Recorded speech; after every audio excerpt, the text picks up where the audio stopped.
फ्रीरेन और डेंकन के बीच लड़ाई चल रही है। डेंकन फ्रीरेन से जादू और विशेष अधिकारों के बारे में अपने विचार साझा करता है, जिसके बाद हम अतीत में देखते हैं जब फ्रीरेन और फ्लेम सीरी से मिलने के लिए आए थे। फ्रीरेन की मास्टर फ्लेम है और फ्लेम की मास्टर सीरी। फ्लेम सीरी के शिष्यों में से एक थी। जैसे ही सीरी फ्रीरेन को देखती है वो उसे पसंद करने लगती है, जिसके बाद वो फ्रीरेन से उसका पसंदीदा मंत्र मांगने के लिए कहती है, लेकिन फ्रीरेन उस समय सीरी को साफ मना कर देती है। और यही चीज़ हम वर्तमान में देखते हैं।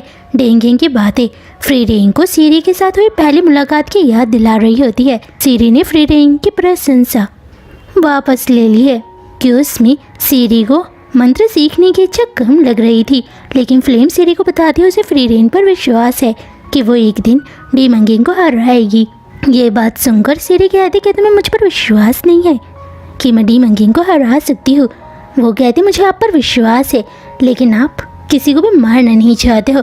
आप अपनी ज़िंदगी शांति के साथ जीना चाहते हो और मुझे फ्रीरेन पर विश्वास है कि वो एक दिन भविष्य में डीमंगिंग को हराएगी और इस दुनिया में शांति स्थापित करेगी। जिसके बाद हम वर्तमान में देखते हैं वो एक दूसरे से लड़ाई कर रहे हैं। रिक्टर केन और लॉइन के जादू को देख रहा होता है, जिसके बाद वो उन्हें उनकी कमजोरियों के बारे में बताता है। रिक्टर उन दोनों को जादू का इतिहास और कुछ मंत्रों के बारे में बताता है। वो जल्द से जल्द ये लड़ाई ख़त्म करना चाहता है। वो उन्हें पीछे हटने के लिए कहता है, लेकिन वो दोनों रिक्टर से लड़ाई करना चाहती है। वो उससे बिल्कुल भी हार नहीं मानने वाली है। रिक्टर इस समय शांत है। लॉइन कहती है मैं जानती हूँ तुम हमसे डरते हो, लेकिन तुम इस समय दिखा नहीं रही हो। वो बोलता है मैं तुम्हें जान से नहीं मारना चाहता हूँ। इस समय फ्रीरेन और डेंकन के बीच लड़ाई चल रही है। डेंकन लड़ाई को जल्द से जल्द ख़त्म करना चाहता है। तभी फ्रीरेन एक मंत्र का उपयोग करती है।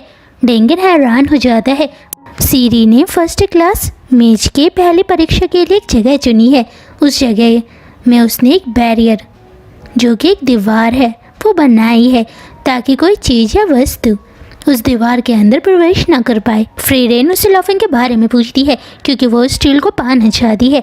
वो बोलता है अगर तुम मेरे बदले होती तब तुम क्या करती। वो बोलती है लॉफिन मैं जानती हूँ तुम मेरे आसपास हो। अगर तुम मेरे सामने नहीं आई तब मैं उस बूढ़े आदमी डेंगन को मार दूंगी। वो उन्हें छुपकर देख रही होती है, जिसके बाद वह सोचने लगती है वो बूढ़ा आदमी फ्रीरेन को हरा नहीं पाया और मुझे रिक्टर के बारे में भी नहीं पता कि वो कहाँ है। फ्रीरेन जैसे ही डेंगन को मारने का दिखावा कर रही होती है तभी लॉफिन अपने मंत्र का उपयोग करती है और जैसे ही वो डेंगन को फ्रीरेन की कैद से आज़ाद कराने वाली होती है तभी फ्रीरेन डेंगन को पकड़ लेती है। फ्रीरेन ने एक मंत्र का उपयोग करके उन दोनों को एक पेड़ पर बांध दिया है। वो पूछती है आखिर आप फर्स्ट क्लास मेज क्यों बनना चाहते हो, क्योंकि आज आपके पास सब कुछ है। आप शाही परिवार के शाही जादूगर हो। वो उसे बताता है भले ही मेरे पास सब कुछ है, लेकिन एक जगह ऐसी है जिन लोगों के पास फर्स्ट क्लास मेज का टाइटल है वो लोग ही जा सकते हैं। फ्रीरेन पक्षी को देख रही होती है तभी डेंगन पूछता है क्या तुम्हें लॉइन और केन की फिक्र नहीं हो रही है? क्या पता रिक्टर उन दोनों को ही मार दे। वो बोलती है मुझे उन दोनों पर ही विश्वास है कि वो रिक्टर को हराएंगे। रिक्टर जान चुका है कि डेंगन हार चुका है। फ्रीरेन एक मंत्र का उपयोग करती है। वो दोनों हैरान हैं क्योंकि पहली बार किसी ने सीरी के बनाए हुए बैरियर को तोड़ा है। वो पूछता है उस एल्फ का क्या नाम है। वो बोलती है उस एल्फ का नाम फ्रीरेन है क्योंकि मैंने टेस्ट में उसका नाम देखा था। वो हीरोज़ की पार्टी में शामिल थी और उसके पास एक पवित्र चिन्ह वाला नेकलेस है और वो इस दुनिया की आखिरी महान जादूगर है। जिसके बाद हम सीरी को देखते हैं। सीरी बोलती है 1000 साल हो चुके हैं, मुझे तुम पर गर्व है। उसे आज भी फ्रीरेन याद है। वही हम दूसरी ओर रिक्टर लॉइन और केन को देखते हैं।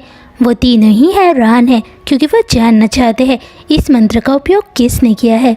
वो बोलती है तुमने ऐसा क्यों किया। फ्रीरेन बोलती है जादू हर किसी को आना चाहिए अगर उसके अंदर जादू सीखने की इच्छा है।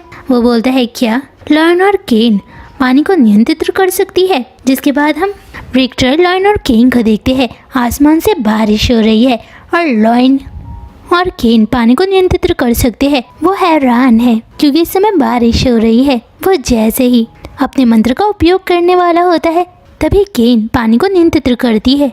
फ्रीरेन लॉइन और केन के पास चली जाती है जबकि पानी की एक लहर रिक्टर को डेंगन और लॉफिन के पास ले आती है। फ्रीरेन उनकी प्रशंसा में उनका सर थपथपाने लगती है। लॉयन बोलती मेरे सर को मत थपथपाओ। अब उनकी टीम के पास स्टील नहीं है, इसलिए उन्हें एक रणनीति तैयार करनी होगी, जैसे वो क्या करता था। जिसके बाद हम फर्न की टीम को देखते हैं। वो एक गुफा के अंदर है। बैरियर टूटने की वजह से उनके कपड़े भीग चुके हैं। फर्न जानती है कि ये काम फ्रीरेन का है। वो बोलती है तुम्हारी मास्टर एक एल्फ है और ये सब उसी की वजह से हुआ है और हमारे कपड़े उसी की वजह से भीगे हैं। वो बोलती है तुम कह सकती हो।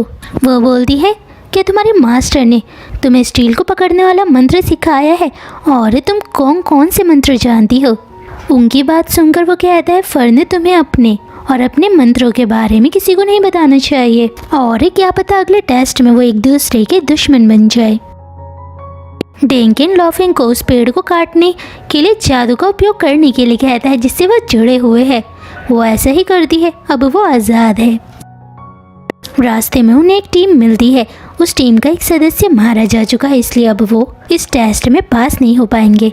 डेंकिन उनसे लड़ाई करता है और अब उसने स्टील को छीन लिया है। 2 घंटे के बाद फर्स्ट क्लास मेज का पहला टेस्ट खत्म हो जाएगा, इसलिए उन सबको दूसरी टीम से छुपकर रहने की ज़रूरत है। वो सब समय बीतने का इंतज़ार कर रहे हैं। लॉयन और केन अब भी एक दूसरे से लड़ाई कर रहे हैं। फर्स्ट क्लास मेज का पहला टेस्ट खत्म हो चुका है। इस टेस्ट में कुछ टीम पास हो चुकी है और दूसरा टेस्ट 3 दिन के बाद होगा। उन्हें टेस्ट के बारे में जानकारी पहले ही दे दी जाएगी। जिसके बाद हम स्टार्क को देखते हैं। उसके जीवन में फ्रीरेन और फर्न के जाने से क्या प्रभाव पड़ रहा है। वो इस समय एक सराय में है। ये टीम फर्स्ट क्लास मैच के पहले टेस्ट में पास हो चुकी है। फर्न स्टार्क और फ्रीरेन के ज़्यादा सोने से नाराज़ है। स्टार्क ज़्यादा देर तक इसलिए सोया क्योंकि उसने मदिरा पी थी। ये जानकर फर्न स्टार्क को मारने लगती है, जबकि फ्रीरेन कैंप फायर के करीब बैठी हुई थी।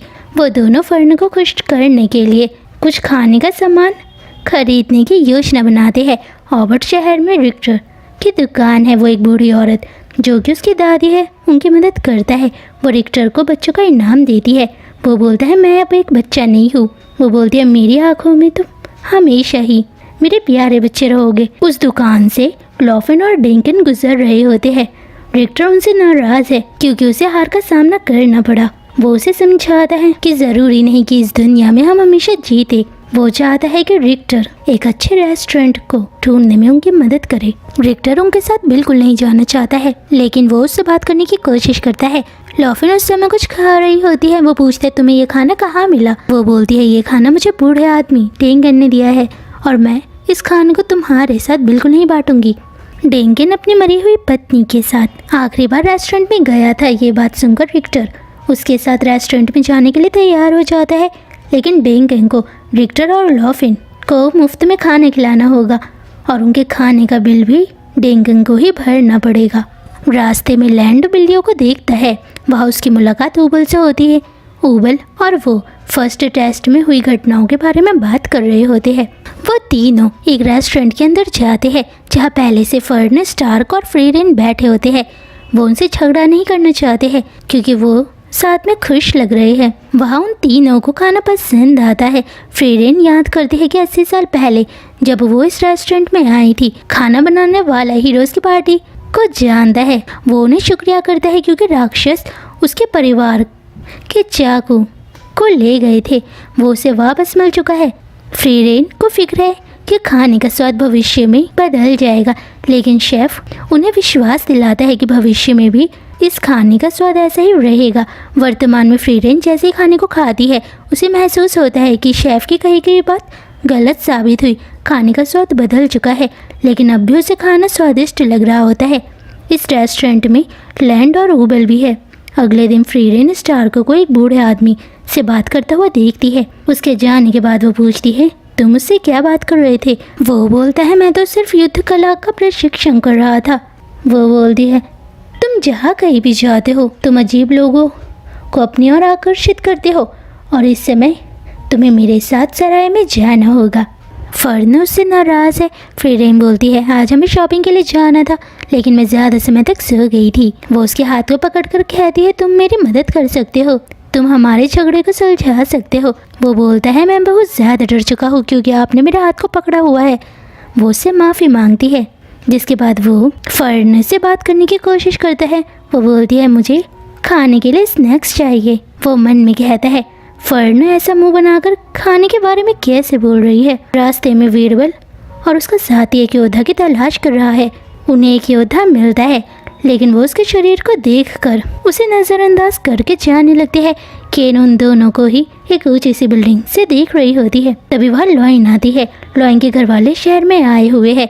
उन्होंने उसे एक खूबसूरत पोशाक दी है, जिसके बाद केन लॉइन को चढ़ाते हुए कहती है आज तुम बहुत ज़्यादा खूबसूरत लग रही हो और सिर्फ एक दिन के लिए मैं तुम्हारी रक्षा करूँगी। ये बात सुनकर वो केन के बाल को खींचने लगती है। वो एक दुकान में जाते हैं जहाँ वो फर्न से पूछता है तुम्हें खाने की कौन सी चीज़ पसंद है। वो बोलती है जो तुम खरीदना चाहो मुझे वो पसंद आएगा। जिसके बाद वो फ्रीरेन से पूछता है। फ्रीरेन बोलती है मुझसे मत पूछो। वहाँ से लॉइन और केन गुजर रहे होते हैं। वो फ्रीरेन को देखते हैं। रास्ते में उनकी मुलाकात केन और लॉइन से होती है। वो फ्रीरेन का पीछा कर रही होती है। स्टार्क पूछता है वो दोनों कौन है। फ्रीरेन स्टार्क को उनके बारे में बताती है। वीरबल और उसका साथी उनके सामने से गुजर रहा होता है। तभी वीरबल की नज़र स्टार्क के ऊपर जाती है। वो फ्रीरेन से बोलता है कि मुझे एक मिशन के लिए स्टार्क की ज़रूरत पड़ेगी। वो स्टार्क को परेशान करने लगते हैं क्योंकि उन्हें स्टार्क कुछ समय के लिए चाहिए। फर्न स्टार्क को ले जाने की अनुमति दे देती है। वो बोलता है तुम मेरे साथ ऐसा कैसे कर सकती हो। वो उसे ज़बरदस्ती ले जाते हैं। केन बोलती है तुमने अपने दोस्त के साथ अच्छा व्यवहार नहीं किया। वो बोलती है स्टार्क को इस काम की आदत है। सराय में लॉइन और केन फ्रीरेन को शुक्रिया करते हुए एक उपहार देते हैं क्योंकि फ्रीरेन की वजह से ही वो इस टेस्ट में पास हो पाए हैं। फ्रीरेन को याद आता है कि अतीत में एक दिन ईमेल ने एक छोटी लड़की और इसके गांव वालों की जान बचाई थी, जिस समय एक खतरनाक राक्षस उनके गांव के ऊपर हमला कर रहा था। उस समय फ्रीरेन ने ईमेल से पूछा था कि वो इंसानों की मदद क्यों करता है। ईमेल ने उसे कई कारण बताए थे, जिसमें से एक था कि वो चाहता था कि इंसान उसके अच्छे काम की वजह से उसे हमेशा याद रखे। वो आपस में बात कर रहे होते हैं, तभी एक पक्षी उनके पास आकर एक पत्र देता है जिसके अंदर फर्स्ट क्लास मैच के दूसरे टेस्ट के बारे में लिखा गया है। अब उनका दूसरा टेस्ट बहुत कठिन होने वाला है क्योंकि अब उनका टेस्ट जेनाऊ नहीं बल्कि सैंस लेगी। पक्षी हर जीती हुई टीम के प्रत्येक व्यक्ति को पत्र देता है। वो मिशन एक मॉन्स्टर को मारने का था और अब स्टार्क और वीरबल एक अच्छे दोस्त बन चुके हैं। जेनाऊ और सेंस दूसरे टेस्ट के बारे में बात कर रहे हैं। फर्स्ट क्लास मैच की परीक्षा में जो विद्यार्थी पास हुए हैं वो दूसरा टेस्ट जहाँ होने वाला है वहाँ पहुँच चुके हैं। सेंस सबसे पहले उनकी तारीफ करती है, जिसके बाद वो उन्हें बताती है कि ये राजा का खंडर मकबरा है और तुम सबको पास होने के लिए इस कालकोठरी की सबसे गहरी मंजिल तक पहुंचना है। तभी वो पूछते हैं कि पहली परीक्षा में फेल हो गए जादूगरों का क्या हुआ। सेंस बोलती है तुम्हें जानने की ज़रूरत नहीं है क्योंकि परीक्षा में डटे रहने के लिए हमें हारे हुए जादूगरों को नज़रअंदाज करना ही बेहतर होगा। इसके बाद सेंस उनसे वादा करती कि वो एक शांतिप्रिय जादूगरनी है। वो नहीं चाहती कि कोई भी अच्छा जादूगर यहाँ मरे, इसलिए वो उन्हें एक एस्केप गोलम देती है जो कि कांच की बोतल के अंदर है। अगर उन्हें अपनी जान का खतरा महसूस हो तब वो एस्केप गोलम की कांच की बोतल को ज़मीन पर फेंक सकते हैं। तब गोलम उन्हें खतरनाक जगह से आसानी से बाहर निकाल देगा और फर्स्ट क्लास मैच की दूसरी परीक्षा में वो जादूगर बाहर हो जाएगा। इस परीक्षा में सेंस उनकी निगरानी करेगी। डेंगन उनसे अपने विचार साझा करता है। तभी वो बोलता है हमें एक टीम के रूप में काम नहीं करना चाहिए, लेकिन डेंगन उन्हें समझाने की कोशिश करता है कि अब उन्हें इस परीक्षा में एक दूसरे को दुश्मन के रूप में देखने की ज़रूरत नहीं है। लेकिन वो डेंगन की बात को नज़रअंदाज करते हुए अंदर चले जाता है। कुछ और टीम भी अंदर जाती है। जैसे ही फर्न और फ्रीरेन अंदर जाने लगती है तभी सेंस उन दोनों को बताती कि वो उनकी टीम में शामिल होना चाहती है, लेकिन वो परीक्षा में पास होने के लिए उनकी मदद बिल्कुल नहीं करेगी। वो मैप की मदद से कालकोठरी के अंदर जा रहे हैं। फर्न हैरान है क्योंकि फ्रीरेन को कालकोठरी के रास्तों का अनुभव है। फ्रीरेन उसे बताती है अतीत में हीमेल को कालकोठरी के बारे में जानकारी इकट्ठा करना बहुत पसंद था और हमारी टीम ने बहुत सारे मॉन्स्टर को कालकोठरी में मारा है। फर्न बोलती है आप ऐसे क्यों कह रहे हो। फ्रीरेन उसे बताती है जब भी ही मेल मॉन्स्टर या डीमंस को मारा करता था वो बहुत ज़्यादा खुश होता था। जिसके बाद फ्रीरेन याद करती है कि अतीत में उनका सामना बहुत सारे कालकोठरियों से हुआ था। उस समय दुनिया को बचाने के लिए ही मेल डीमंस मॉन्स्टर से लड़ाई करता था और कालकोठरी में उनका खजाना प्राप्त कर बहुत ज़्यादा खुश होता था।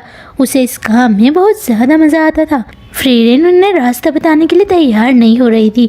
तभी हीमेल ने उससे बोला कि हमें इस कालकोठरी में बहुत सारी ग्रेमयोर मिलेगी। ये बात सुनकर फ्रीरेन उन्हें सही रास्ता बताती है। केन और लॉइन उस कालकोठरी में जा रहे हैं।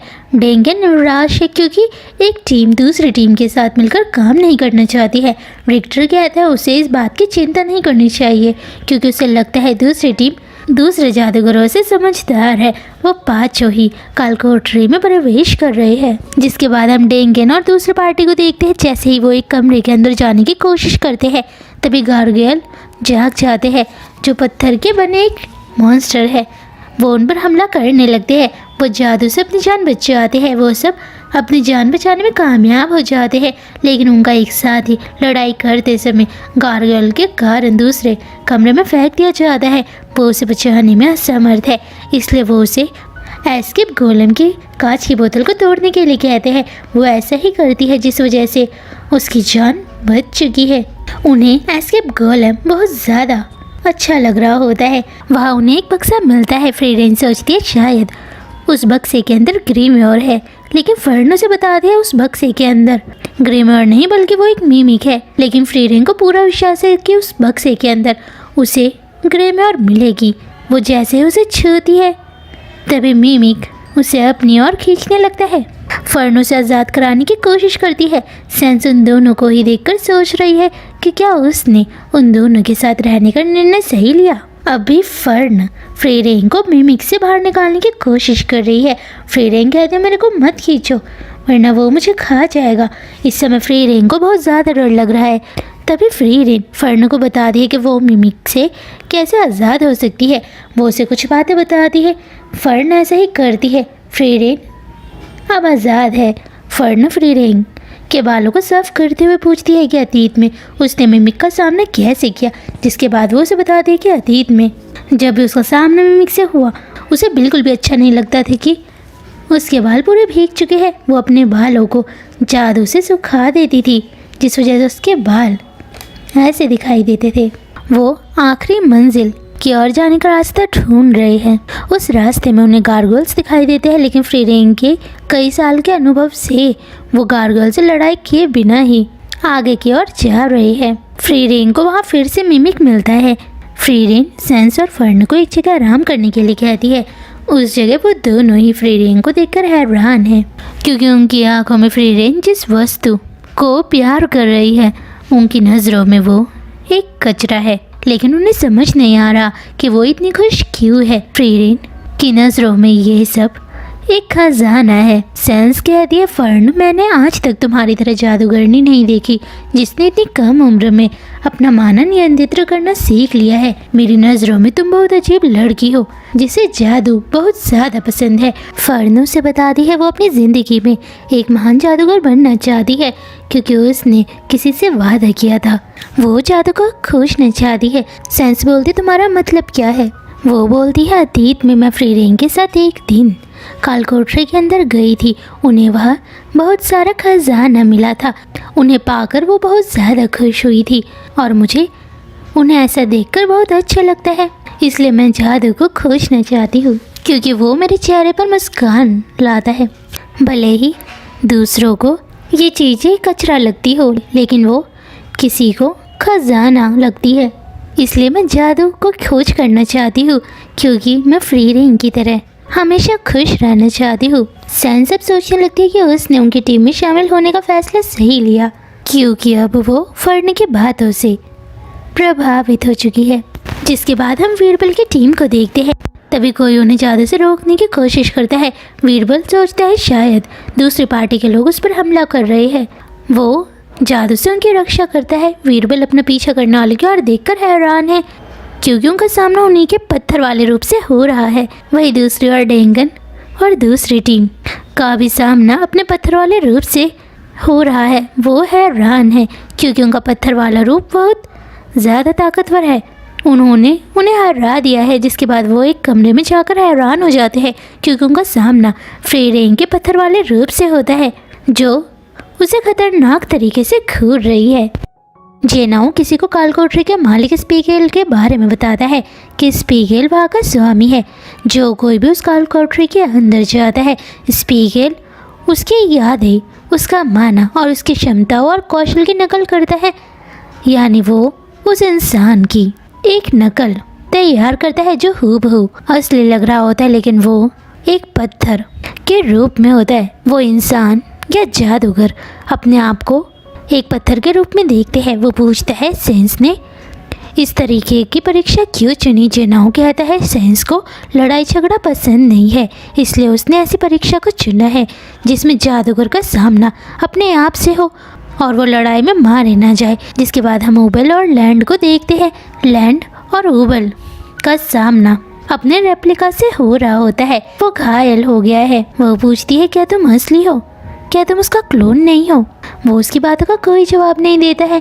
उबल के रेप्लिका ने लैंड का एस्केप गोलम वाली कांच की बोतल चुरा ली है, इसलिए उबल अपना एस्केप गोलम उसे देती है, लेकिन वो एस्केप गोलम को लेने से इनकार कर देता है। वो उबल के सोर्गनेल जादू से बहुत ज़्यादा डरता है। वो उससे लड़ाई करती है, उसने उसे हरा दिया है। वो समझ जाती है कि घायल हुआ लैंड असली नहीं बल्कि उसका एक क्लोन है। तभी लैंड वहाँ आता है। वो बोलता है तुमने कैसे जाना कि मैं असली नहीं हूँ। वो उसे बताती है उसे विश्वास था कि वो उसके लिए ज़रूर आएगा, वो उसे इतनी आसानी से यहाँ मरने नहीं देगा। जिसके बाद हम फ्री रेंग को देखते हैं। उसे लगता है कि दीवार के पीछे एक छुपा हुआ कमरा है। उन्हें फ्री रेंग पर विश्वास नहीं हो रहा होता है। तभी फ्री रेंग दीवार पर छेड़छाड़ करने लगती है। वो तीनों एक कमरे के अंदर जाते हैं। वहाँ उन्हें एक प्राचीन चित्र मिलता है जिसमें एक प्राचीन वंश के बारे में बताया गया है। आगे उनका सामना डेंगन की पार्टी से होता है। डेंगन उन्हें अंदर फ्री रेंग के रेप्लिका के बारे में बताता है।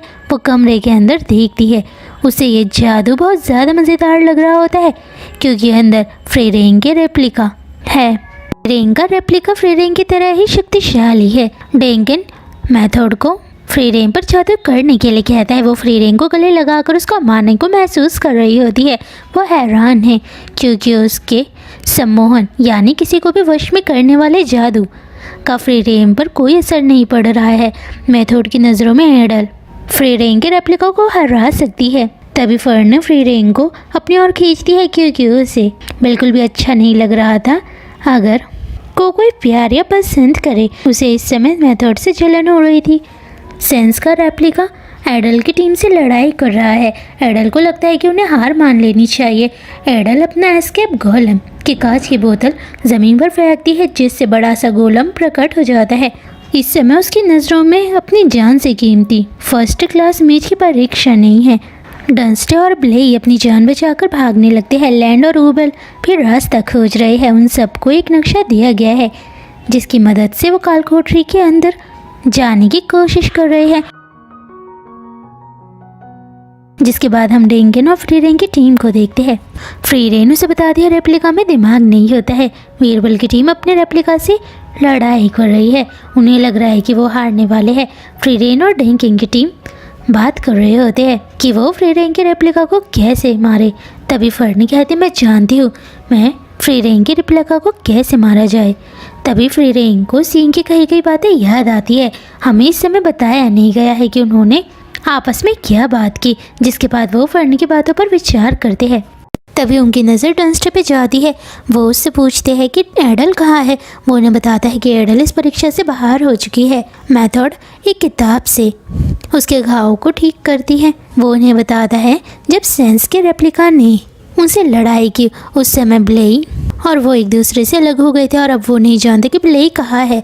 डंस्टर उस समय भागने में कामयाब हो गया था। जिसके बाद वो बात करते हैं कि वो दूसरे के क्लोन को कैसे हरा सकते हैं। वो उन्हें बताता है एडल ने उसे बताया था कि वो किसी भी इंसान, जादूगर, मॉन्स्टर या डीमंस की अतीत की यादें देख सकती है, लेकिन अब उसकी नज़रों में रेप्लिका बहुत ज़्यादा ताकतवर है। तभी डेंगन पूछता है रेप्लिका को किसने बनाया है और वो यह क्यों है। उनके बाद से उनको रिक्टर बोलता है हमें ये नहीं जानना चाहिए कि रेप्लिका को किसने बनाया, हमें ये समझना चाहिए कि रेप्लिका की कमजोरी क्या है और हम फ्री रेंज के रेप्लिका को कैसे मार सकते हैं। वो सब सैंस की ओर देखने लगते हैं क्योंकि उनकी नज़रों में सिर्फ सैंस ही है जो उनके इस सवाल का जवाब दे सकती है। वो बोलती है मैं तुम्हारे इस सवाल का जवाब बिल्कुल भी नहीं दूंगी। तभी केन और लॉयन वहाँ आते हैं। वो उन्हें बताती है कि कालकोठरी का स्वामी स्पीगल है। वो ये जानना चाहते हैं कि लॉयन को स्पीगल के बारे में कैसे पता है। जिसके बाद वो आगे बताती है उसका बड़ा भाई कॉन्टिनेंटल मैजिक एसोसिएशन की टीम में शामिल था। उसे एक मिशन के तहत इस कालकोठरी में भेजा गया था, इसलिए उसे और उसके कुछ साथी को स्पीगल के बारे में पता है। रिक्टर उन्हें डांटता है क्योंकि उन्होंने उन्हें स्पीगल के बारे में बिल्कुल नहीं बताया था। लॉयन बोलती है मुझे लगा ये जानकारी ज़रूरी नहीं है और वैसे भी उसे रिक्टर बिल्कुल पसंद नहीं है। जिसके बाद वो कुछ देर बहस करते हैं। डेंगन बोलता है वो तुम्हें बिल्कुल पसंद नहीं करती है। रिक्टर बोलते हैं मैं जानता हूँ क्योंकि मैं अब बूढ़ा हो चुका हूँ और मेरी कुछ बातें कुछ लोगों को बुरी लगेगी। केन बोलती है लॉयन तुम्हें उनसे माफ़ी मांगनी चाहिए क्योंकि वो तुमसे बड़े हैं। लॉयन रिक्टर से माफ़ी मांगती है, वो उसे माफ़ कर देता है। लॉयन उन्हें बताती है उनके अनुसार स्पीगल खजाने वाले कमरे के अंदर रहता है। अगर उन्होंने उसके खजाने को तबाह कर दिया तब सारी रेप्लिका गायब हो जाएगी। डेंगन उन्हें बताता है स्पीगल जिस कमरे के अंदर है वहाँ उसने दरवाजे पर मंत्र लगाया हुआ है। बहुत देर तक इस बात पे चर्चा होती है कि स्पीगल को कैसे हराया जाए। वो उन्हें बताती है कि उन्हें ये काम जल्द से जल्द करना चाहिए क्योंकि उसके भाई के कुछ साथी इस काम में मारे जा चुके हैं। जिसके बाद फर्न फ्री रेन को दीवार के पास खड़े होने के लिए कहती है। वो फ्री रेन पर जादू करती है लेकिन फ्री रेन अपने आप को बचाती है। फ्री रेन जोल्ट्रिक जादू करती है जिस वजह से उसकी जान बच जाती है। जिसके बाद उन्हें एहसास होता है कि अगर फ्री रेन अपने आप को खतरे से बचाने के लिए कौन से जादू का इस्तेमाल करेगी। जिसके बाद वो विचार करते हैं कि उन्हें क्या करना चाहिए। इस समय लॉयन और केन के बीच लड़ाई चल रही है। सिंस उनकी बातों को ध्यान से सुन रही है। फर्न बोलती है फ्री रेन आपको इस काम में बहुत ज़्यादा मज़ा आएगा। वो कहती है हाँ। जिसके बाद हम अतीत में देखते हैं जब हीरोज़ की पार्टी का सामना कालकोठरी में एक खतरनाक मॉन्स्टर से हुआ था और उस समय वो विचार कर रहे थे कि वो उस मॉन्स्टर को कैसे मार सकते हैं। और इस समय भी फ्री रेन उन्हें एक योजना बता रही है कि वो स्पीगल को कैसे हरा सकते हैं। इस समय भी लॉयन और केन एक दूसरे से लड़ाई कर रही है। सीरी की उन पर नज़र है। वो अब लड़ाई के लिए तैयार है। डेंगन को विश्वास नहीं है कि वो स्पीगल को हरा सकते हैं लेकिन फ्री रेन उन्हें बता दिया कि उसने अतीत में कालकोठरी के स्वामी को हराया है जब वो हीरोज़ की पार्टी में शामिल थी। वो दरवाजे के मंत्र को तोड़ते हैं। वो दोनों कमरे के अंदर जा चुके हैं। अब उनका सामना फ्री रेन के रेप्लिका से है। वो उन्हें घूर रही है। जिसके बाद उनकी खतरनाक लड़ाई होती है। फर्न उनकी लड़ाई से छुप रही है। वो अलग अलग मंत्रों का उपयोग करते हैं। कुछ समय पहले फ्री रेन ने फर्न से कहा था कि उसे जोल्ट्रिक जादू पर विश्वास है क्योंकि वो एल्फ के लिए एक नया जादू है। फ्री रेन को पूरा विश्वास है कि फर्न का जोल्ट्रिक जादू उसे आसानी से मार देगा। उस समय फर्न को ये बात बुरी लग रही थी लेकिन इस समय उसे फ्री रेन के रेप्लिका को मारना होगा। जैसे ही वो उनकी ओर जाने लगती है तभी सीन बदलता है और हम अतीत में सीरी और फ्री रेन को देखते हैं। फ्री रेन सीरी से मिलने के लिए आई थी। सीरी को अपनी आंखों पर विश्वास नहीं हो रहा था क्योंकि उसे लगा कि फ्री रेन उसे पसंद नहीं करती है और उनकी मुलाकात फिर कभी नहीं हो पाएगी। लेकिन फ्री रेन ने उसे बताया कि उसकी मास्टर फ्लेम की मृत्यु के बाद उन्होंने उसे एक वसीयत दी है। वो वसीयत वो सीरी को देने के लिए आई है। सीरी बोलती है फ्लेम की उम्र बहुत कम थी, वो बहुत जल्दी मर चुकी है। फ्री रेन पूछती है कि आपको उनकी मृत्यु का दुख नहीं है। वो बोलती है मैंने उसे कुछ सालों तक ही जादू सिखाया था इसलिए मुझे उसकी मृत्यु का इतना दुख नहीं है। वो उसकी वसीयत को पढ़ने लगती है। उस वसीयत में फ्लेम ने जादू के बारे में लिखा है कि उसने कुछ राजाओं को इंसानों को जादू सीखने के लिए मना लिया है ताकि वो भविष्य में डीमंस मॉन्स्टर से लड़ सके। इस समय फ्लेम बहुत ज़्यादा लालची है। वो चाहती है मैं राजा के सैनिकों और इंसानों को जादू सिखाऊं ताकि वो डीमंस और मॉन्स्टर को हरा सके। वो बोलती है ये बहुत ज़्यादा अच्छा है लेकिन सीरी ऐसा नहीं करना चाहती है। वो उसकी वसीयत को हवा में उछाल कर नष्ट कर देती है। जिसके बाद वो फ्री रेन से कहती है वो फ्लेम की आखिरी ख्वाहिश पूरी नहीं कर सकती है और इस समय उसे यहाँ से जाना होगा। सीरी उसे बता दी है वो नहीं चाहती कि जादू हर कोई सीखे, क्योंकि जादू एक खूबसूरत सा तोहफा है जो उन इंसानों को नहीं आना चाहिए जिनके अंदर सीखने की कमी है। वो सिर्फ उन इंसानों को जादू सिखाना चाहते हैं जो जादू सीखना चाहते हैं। सीरी को इस बात का दुख है कि वो फ्लेम की आखिरी ख्वाहिश पूरी नहीं कर सकती है। फ्रीरेन उसे बता दिया उसके मास्टर फ्लेम को विश्वास था कि सीरी उसकी वसीयत को फाड़ देगी, इसलिए उसने फ्रीरेन से बोला था कि वह सीरी को कहे कि वो इंसानों को जादू सिखाने के बारे में ज़रूर सोचे। फ्रीरेन वहाँ से जाने लगती है। सीरी उसे कुछ समय रुकने के लिए कहती है, जिसके बाद वो साथ में टहलते हैं। जिसके बाद सीरी फ्रीरेन को फ्लेम के बारे में बता दी है कि उसका बचपन से सपना था कि वो इंसानों की मदद करना चाहती थी। वो उन्हें नए नए मंत्र सिखाना चाहती थी।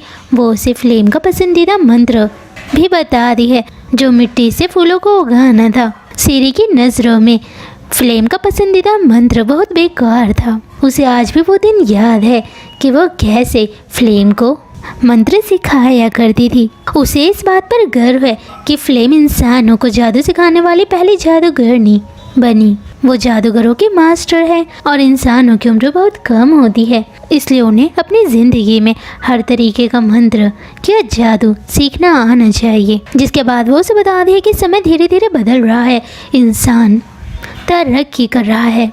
वो उसे बता दी अगर कोई उसे मार सकता है या तो वो राक्षसों का राजा होगा या फिर कोई इंसान जादूगर। फ्रीरेन सीरी को बता दी है कि वो भविष्य की ओर देख रही है। जिसके बाद हम फ्रीरेन, फर्न और फ्रीरेन की रेप्लिका की लड़ाई पर लौटते हैं। वो अभी लड़ाई कर रहे हैं। रिक्टर और लॉइन, केन और लॉइन के रेप्लिका की जासूसी कर रहे हैं।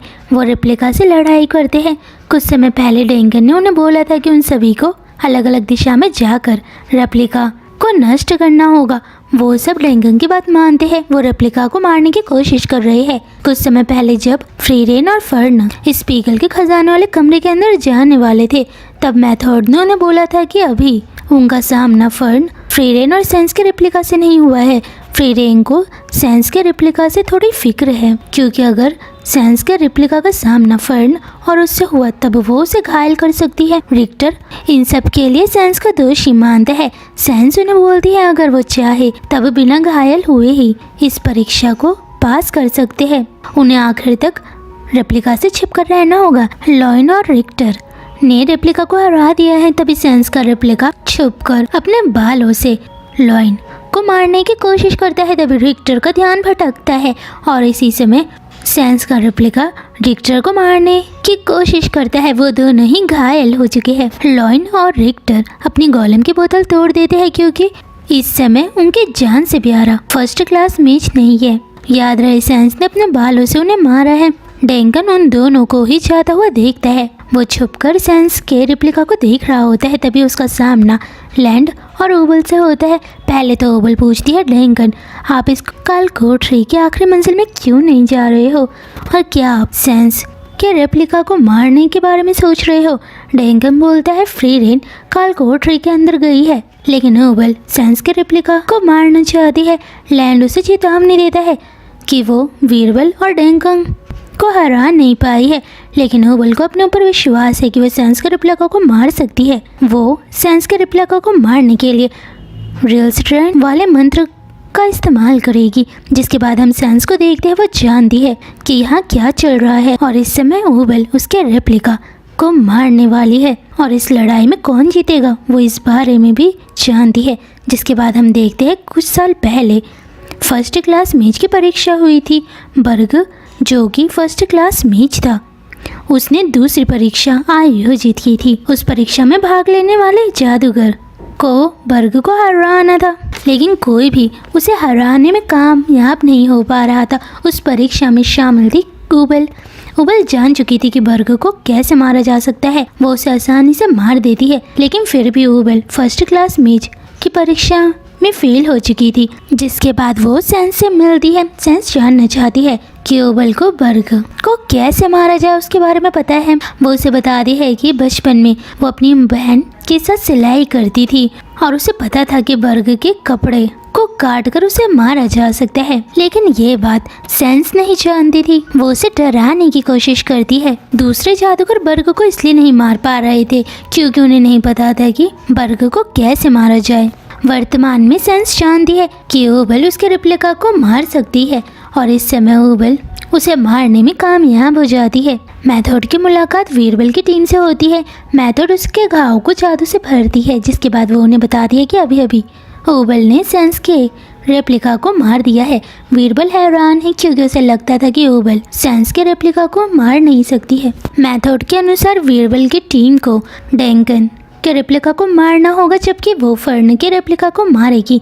जिसके बाद वो उन्हें बताती है कि कुछ समय पहले उसने अपने जादू से फर्न की थकावट को दूर किया था। जिसके बाद ओबल, लैंड और डैंकन का सामना ओबल और लैंड के रेप्लिका से होता है। जैसे ही डैंकन पीछे मुड़ता है, उसके सामने लॉयन, केन और लॉफिन का रेप्लिका होता है।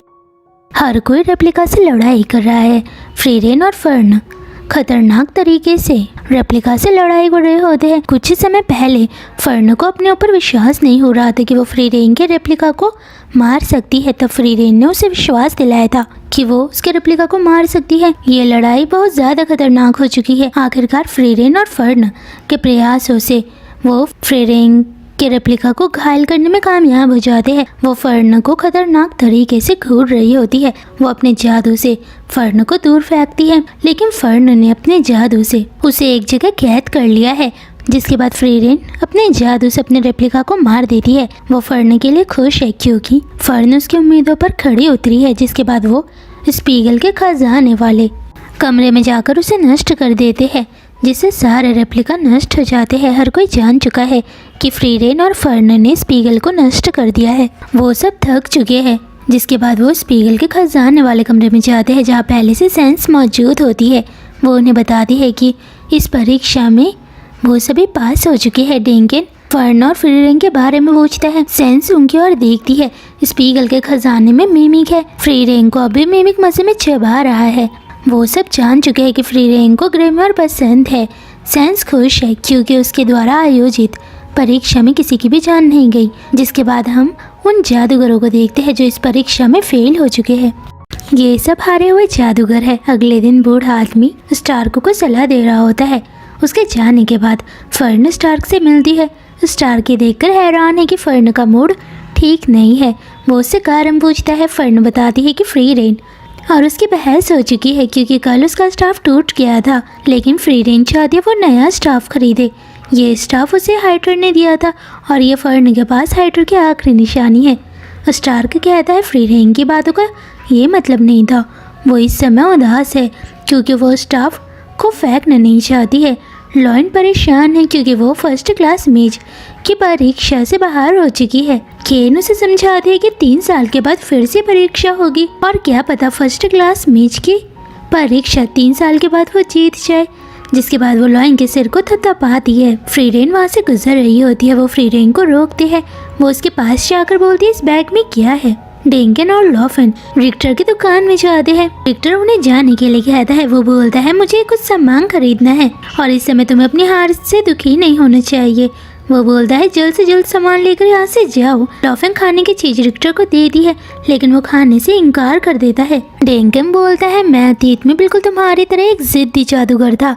मुझे हारने से बहुत ज्यादा डर लगता था, लेकिन मैंने अपनी कमियों को सुधारा और आज देखो मैं शाही परिवार का शाही जादूगर हूँ। वो बोलता है आप कहना क्या चाहते हो। डैंकन बोलता है मैं सिर्फ ये कहना चाहता हूँ कि भले ही तुम आज हार गए हो, लेकिन 3 साल के बाद शायद तुम इस परीक्षा में पास हो जाओ और मैं जानता हूँ तुम भविष्य में एक मजबूत जादूगर ज़रूर बनोगे। वो लॉफिन को चलने के लिए कहता है। लॉफिन बोलती है रिक्टर बूढ़े आदमी का तुम्हें नाराज़ करने का कोई इरादा नहीं था। वो बोलता है तुम्हारा उससे क्या रिश्ता है। वो बोलती है वो मुझे अपनी पोती मानते हैं। वो दोनों वहाँ से चले जाते हैं। रिक्टर बोलता है डैंकन और लॉफिन ने यहाँ से कुछ नहीं खरीदा। कुछ देर के बाद फ्रीरेन रिक्टर की दुकान में आती है। वो उसे देखकर हैरान है। तब वो बोलता है आज मेरा बहुत मनहूस दिन है। मेरी मुलाकात उन लोगों से हो रही है जिन्हें मैं पसंद नहीं करता हूँ। वो बोलती है मुझे लोगों ने बताया कि तुम टूटी हुई चीज़ों को पहले की तरह ठीक कर सकते हो, इसलिए मैं फर्न का स्टाफ तुम्हें देने के लिए आई हूँ। वो उस स्टाफ को देखकर कहते हैं ये कचरा है और ये बिल्कुल भी ठीक नहीं होगा। फ्रीरेन बोलती है ऐसे कचरा मत कहो। वो बोलता है मुझे माफ़ कर दो क्योंकि आज मेरा मूड बहुत खराब है। वो कहता है इस कचरे को यहाँ से ले जाओ। फ्रीरेन जाते हुए कहते मुझे पूरा भरोसा था कि तुम इस स्टाफ को बिल्कुल ठीक नहीं कर सकते हो। रिक्टर उसे जाने से रोकता है क्योंकि फ्रीरेन ने उस पर सवाल उठाया है कि वो उस चीज को ठीक नहीं कर सकता है। वो उस स्टाफ की मरम्मत करने के लिए तैयार है। वो उस स्टाफ की मरम्मत कर रहा है जबकि फ्रीरेन ग्रे में और पड़ रही है। फर्न और स्टार्क शहर में घूम रहे हैं। फर्न खाना खा रही है क्योंकि जब भी उसका मूड खराब होता है तब उसे बाहर का खाना बहुत अच्छा लगता है। स्टार्क ये बात जानता है कि फर्न को कैसे मनाया जाए। स्टार्क फर्न और फ्रीरेन को समझने की कोशिश कर रहा है। तभी उनकी मुलाकात रिक्टर से होती है। वो उसकी दुकान के बाहर से गुजर रहे होते हैं। रिक्टर उन्हें बताता है कि फ्रीरेन ने उसके स्टाफ की मरम्मत करने के लिए उसे कहा था, जिसके बाद वो सराय में वापस लौटते हैं। वो अपने बेड पर अपने स्टाफ को बहाती है और इस समय फ्रीरेन सो रही है, जिसके बाद हम अतीत में देखते हैं हाइटर ने उसे बोला था कि फ्रीरेन तुम्हारी फिक्र करती है, वो एक अच्छी मास्टर है।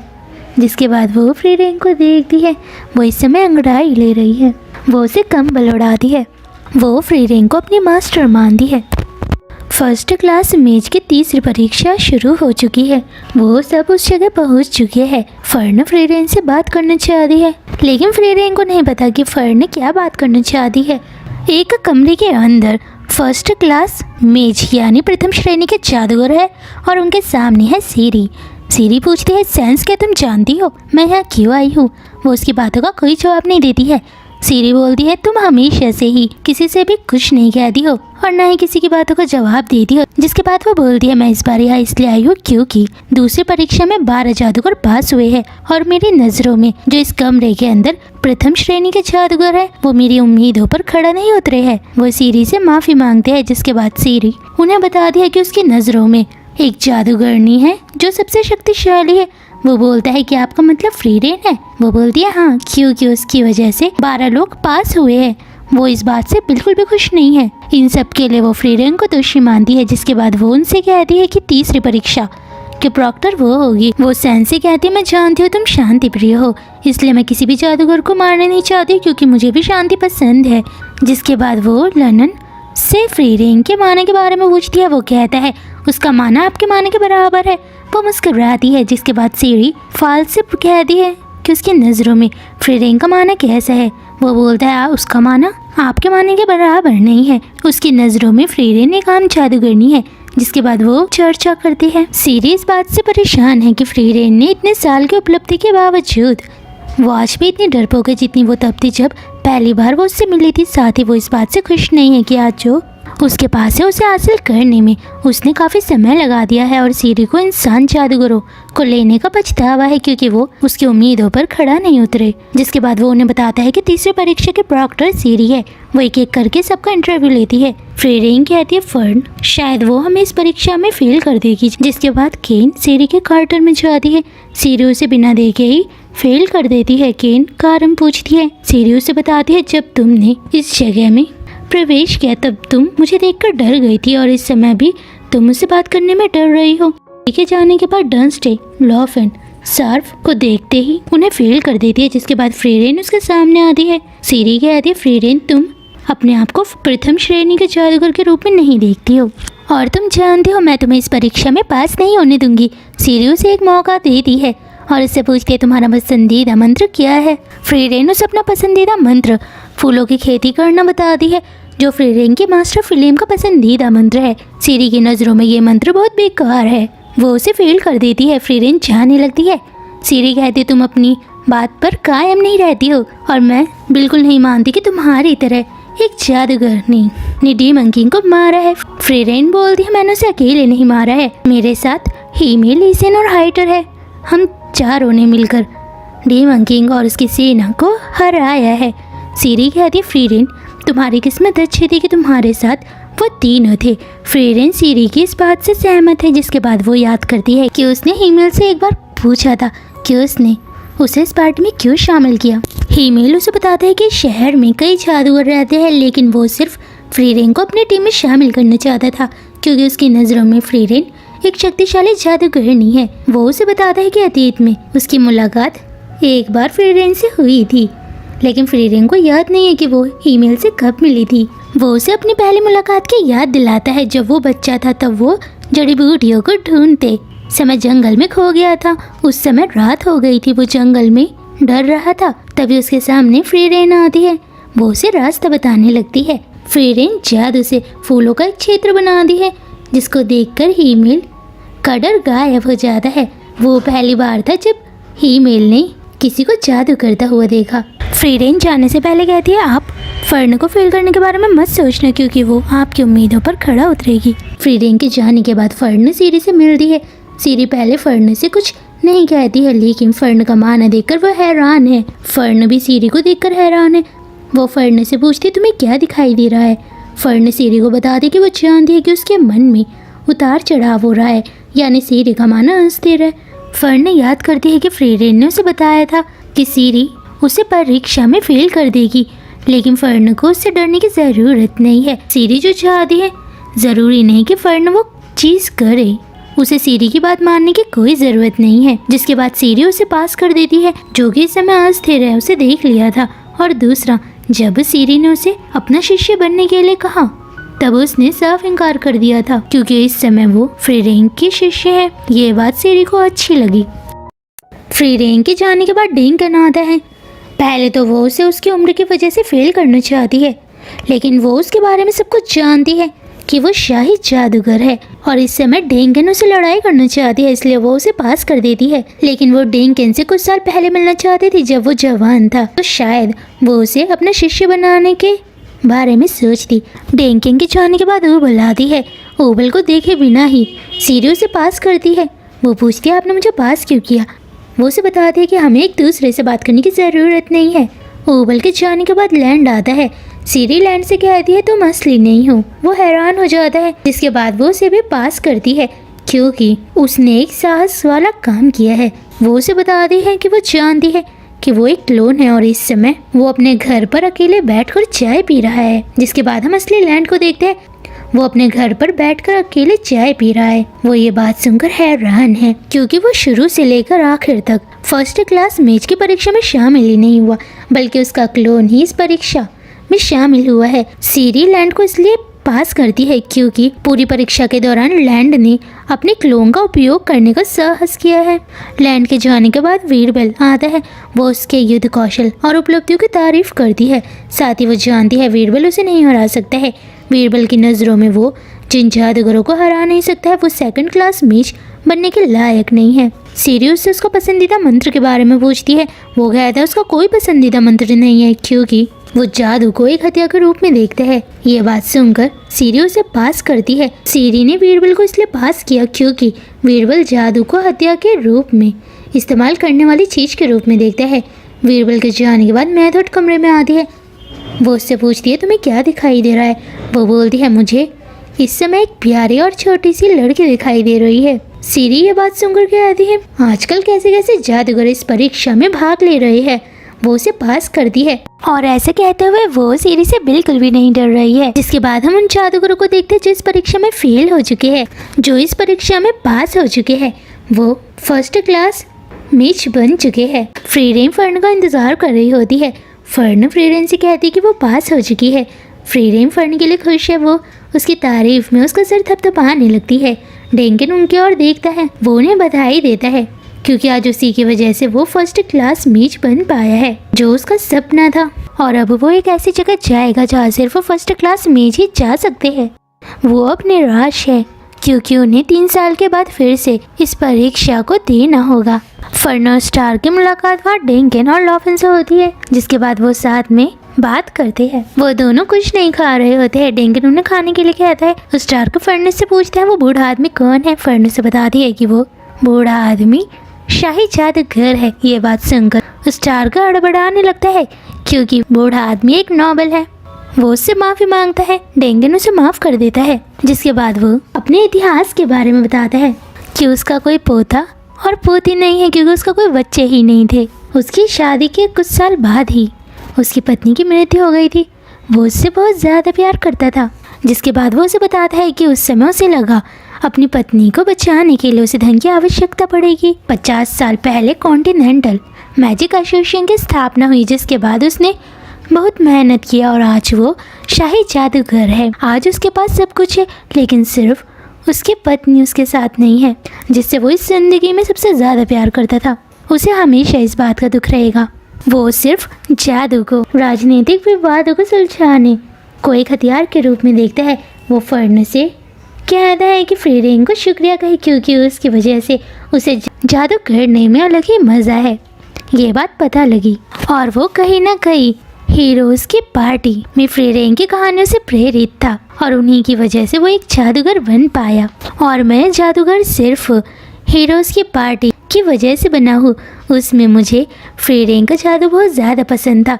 ये बात तुम फ्रीरेन को ज़रूर बताना। वो कहती है आपको फ्रीरेन को ये बात खुद ही बतानी चाहिए।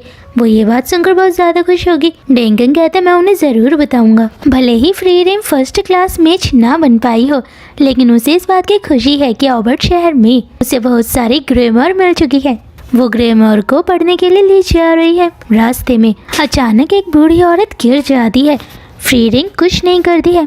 तभी वीरबल बूढ़ी औरत की जादू से मदद करता है, जिसके बाद फ्रीरेन एक बेंच पर बैठकर ग्रेमर पढ़ने लगती है। वीरबल उस बेंच के ऊपर बैठता है। वो पूछता है उसने उस बूढ़ी औरत की मदद क्यों नहीं की। वो बोलता है मुझे लगा आप हीरोज़ की पार्टी में जो हीमेल था आप उनकी तरह हो गए। वो बोलती है मुझे पता है तुम एक अच्छे इंसान नहीं हो, क्योंकि तुमने पहली परीक्षा में फर्न को मारने की कोशिश की थी और फर्न ने मुझे सारी बातें बताई है। इसके लिए मैं तुम्हें बिल्कुल माफ़ नहीं करूँगी। कभी कभी हमें अपनी जान बचाने के लिए किसी को मारने की ज़रूरत पड़ती है। उसे ऊबल बहुत खतरनाक लग रही होती है, क्योंकि उसकी नज़रों में ऊबल एक खतरनाक इंसान है। उसके रहते हुए दुनिया सुरक्षित नहीं रह सकती है। वो फर्स्ट क्लास मेज का जादूगर इसलिए बनना चाहता है ताकि वो एक जादू सीख सके, जिससे उसे डीमंस और मॉन्स्टर का वध करने में मदद मिल सके। जिसके बाद वीरबल कहता है वो अपनी ज़िंदगी में किसी ज़रूरतमंद की मदद करना चाहेगा। फ्रीरेन पूछती है क्यों, और वीरबल हीमेल के बारे में कैसे जानता है। जिसके बाद वीरबल उसे बताता है कि बचपन में हीमेल की लड़ाइयों और कहानी के बारे में उसने पढ़ा था। वो इस बारे में वहाँ रहने वाले लोगों से बात करता था, लेकिन वो सब उसे नज़रअंदाज करते थे। और हीमेल ने गाँव वालों की रक्षा की थी जब डीमंस और मॉन्स्टर उनके गांव पर हमला कर रहे थे। उसका मानना है कि गांव वाले हीमेल से बहुत खुश है, इसलिए उसके गांव में आज भी हीमेल का स्टैचू है। हीमेल की मृत्यु के बाद उसके गांव पर डीमंस और मॉन्स्टर ने हमला करना शुरू कर दिया, जिस वजह से उसका गांव नष्ट हो गया। उसके बाद उसे एहसास हुआ कि हीमेल के बारे में जिन कहानियों में उसने इतनी दिलचस्पी ली थी उनका उसके गाँव से कोई लेना देना ही नहीं था। वो बोलती तो मुझे ये सब क्यों बता रहे हो। वो उसे बताता है कि हीमेल की वजह से ही वो अपनी ज़िंदगी में कामयाब हो पाया है। शार्फ और एयर उसे दूर से देख रहे होते हैं। वो चाहते हुए कहता है फ्रीरेन आपकी मुलाकात जिनसे भी हो रही है, आपको ये सारी यादें याद रखने की ज़रूरत है। जिसके बाद फ्रीरेन याद करती है कि अतीत में वो कुछ सामान को एक जगह से दूसरी जगह ले जा रहे थे, तभी रास्ते में भेड़ का एक झुंड आ जाता है। वो सामान बहुत ज़्यादा भारी था, इसलिए ईसन फ्रीरेन से जादू करने के लिए बोलता है, लेकिन फ्रीरेन उससे कहती है कि वो उन्हें अकेला महसूस नहीं कराना चाहती है, कि सिर्फ उसे ही जादू आता है और किसी को भी नहीं। ईसन हीमेल से कहता है कि हमें लोगों को सामान ले जाने में मदद क्यों करनी चाहिए, क्योंकि हमें जल्द से जल्द डीमन किंग के महल तक पहुँचना है ताकि हम उसे मार सके। हीमेल इस बात से सहमत है कि वो सही कह रहा है, लेकिन उसे उन लोगों को नज़रअंदाज नहीं करना चाहिए जिन्हें रास्ते में उनकी ज़रूरत पड़ेगी, और अगर वो उनके सामने हो तब तो उन्हें उनकी मदद ज़रूर करनी होगी। वर्तमान में हम फ्रीरेन को देखते जो आकाश की ओर देखकर हीमेल को बताती है कि ये दुनिया बदल रही है। जिसके बाद वो सराय में वापस आती है और फ्रीरेन और स्टार्क को बताती है कि सीरी ने फर्स्ट क्लास मैच के लिए एक कार्यक्रम रखा है। उस कार्यक्रम में वो अपने साथ कुछ लोगों को ले जा सकते हैं। वो जैसे ही कार्यक्रम में शामिल होने के लिए जाते हैं तभी वो फ्रीरेन को अंदर आने के लिए मना करती है, क्योंकि सीरी ने उन्हें बोला है कि फ्रीरेन 1000 साल तक इस कार्यक्रम में भाग नहीं ले सकती है, और इसके अलावा फ्रीरेन कॉन्टिनेंटल मैजिक एसोसिएशन की किसी भी सुविधा का लाभ नहीं उठा सकती है। फर्न सीरी के इस फैसले के खिलाफ है, लेकिन फ्रीरेन स्वीकार करती है कि उसने सीरी को गलत तरीके से परेशान किया है और उसकी तुलना एक बच्चे से की है, क्योंकि जब फर्स्ट क्लास मेज की तीसरी परीक्षा हुई थी उसने उस समय सीरी को बोला था कि उसकी मास्टर का पसंदीदा मंत्र को वो बेकार न कहे। ये बात सीरी को बुरी लग गई थी, इसलिए उसने फ्रीरेन को ये सजा दी है, जिसके बाद वो दोनों बाहर चले जाते हैं। शाम को फ्रीरेन और स्टार्क घंटी की आवाज़ सुनते हैं, जिससे वो जान जाते हैं कि कार्यक्रम खत्म हो चुका है। वो फर्न का इंतजार कर रहे हैं। इस कार्यक्रम में जो तीसरी परीक्षा में पास हो चुके हैं वो सब फर्स्ट क्लास में बन चुके हैं। उन जादूगरों को सीरी ने उनका एक पसंदीदा मंत्र दिया है, यानी वो उससे कोई सा भी पसंदीदा मंत्र मांग सकते हैं। फ्रीरेन ये बात मानती है कि जब वो पहली बार फर्न से मिली थी तब वो एक बच्ची थी, लेकिन अब वो बड़ी ही हो चुकी है और उसे लगता है फर्न एक दिन उससे भी मशहूर जादूगरनी बनेगी। जिसके बाद लर्नन वहाँ आता है, वो उन्हें बधाई देता है। जिसके बाद वो फ्रीरेन से पूछते हैं क्या वो उसके मानो को देख पा रही है कि उसका मन इस समय अस्थिर है। जिसके बाद वो उसे बताता है कि वो इतिहास में अपना नाम शामिल करना चाहता था, जैसे हीरोज़ की पार्टी ने अपना नाम इतिहास के पन्नों में दर्ज किया है।